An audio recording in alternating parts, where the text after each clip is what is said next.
But Rebecca, where is the political debate inside Parliament over this? Because if the Victorian Liberals disagree with deeming, as they claim to, why didn't they host a proper, open and rigorous discussion in the party room to allow both sides to have a debate about it? Or even, why aren't we seeing the Liberal Party have a debate against Labor about these issues that affect all of the voting public? Because we've had absolutely no comment from anybody. It's just an approved line of thought. Yes, well, I think there's a very sinister explanation for why nobody wants to have that debate, and that's because as soon as you raise the sorts of fears that you are raising, that I am raising, that people like Catherine Deves or Moira Deeming are raising, you can be cancelled if you're on mainstream media, you can be expelled from your political party, or at least from the parliamentary part of it, like Moira Deeming. I mean, these are punitive actions about that are taken against anyone who dares to raise this topic. And that's why people are too frightened, many of them, too intimidated. Now, we can't go on like this, and there will be a big backlash in this area, and there will be, all of a sudden, in 20 years' time, there'll be, oh, we had no idea, and there'll be apologies to the mutilated generation.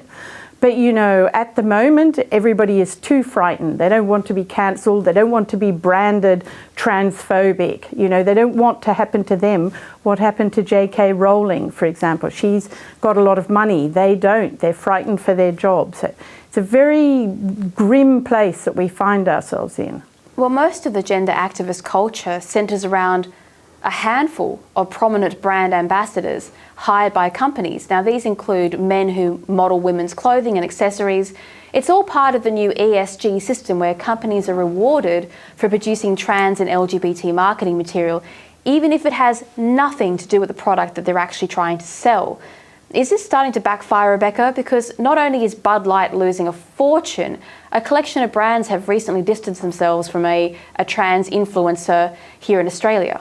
Yes, well, this was hilarious. You know, when this whole issue of women's rights, so you and I can refer to what Moira was talking about as women's rights, but if you go to the ABC, they will only refer to her as being anti-trans, you see. She's not anti-trans at all. You talk to her, she wants to defend women's rights. But when they went to debate this issue, they didn't even invite her onto the program. I asked her, I wanted to check, so I said, were you invited on? No, she wasn't.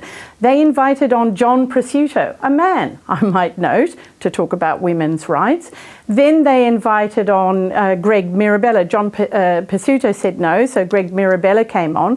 So it was Stan Grant, it was, I think his name is Denny Todorovic, who is this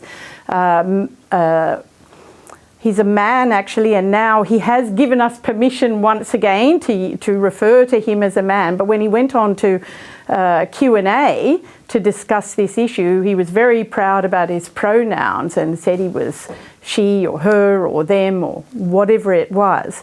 So they didn't get Moira on, they didn't get a woman on. I mean, it's quite extraordinary to see how women are swept out of the debate. But the hilarious thing, coming back to your point about these ambassadors, is that Mr. Todorovic now has been abandoned because he revealed about a month ago that he didn't mind snorting cocaine.